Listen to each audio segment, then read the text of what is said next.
Sir, Salim நம்பர்லேருந்து யாருக்கோ கால் போகுது சார்.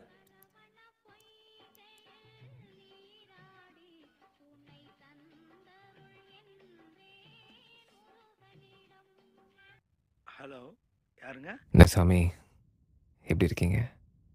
சலீம், என்ன விடுப்பா. நீ எப்படிப்பா இருக்க?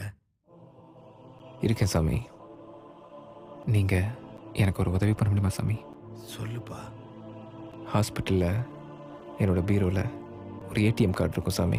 அதில் உள்ள பணத்தை எடுத்து அன்னை சாரதா அனாதலத்தில் சேர்த்துருங்க சாமி. முடிஞ்சா நீங்களே நேரில் போய் கொடுங்க சாமி. பாவம் அந்த குழந்தைங்க நான் வருவேன்னு காத்துட்ருப்பாங்க. நிஷாவை பார்த்தீங்கன்னா நான் ரொம்ப சாரி சொன்னேன்னு சொல்லுங்கள் சாமி. பாவம் அவ, நான் ரொம்ப கோவப்பட்டேன்னு நினைக்கிறேன். நாளைக்கு நான் உயிரோடு இருப்பேன்னு தெரியாது சாமி. வீட்டில் நிறைய புறா வளர்க்குறேன் சாமி. பாவம் 2 நாளாக அதுங்க சாப்பிட்டுச்சிங்களான்னு தெரியல. அதுக்குள்ளே கொண்டு போய் பத்திரமா பார்த்துக்கூடிய யாராவது இருந்தால் கொடுத்துருங்க சாமி, ப்ளீஸ். அதுங்கெல்லாம் ரொம்ப நாளாக என் கூடவே இருந்துச்சுங்க சாமி.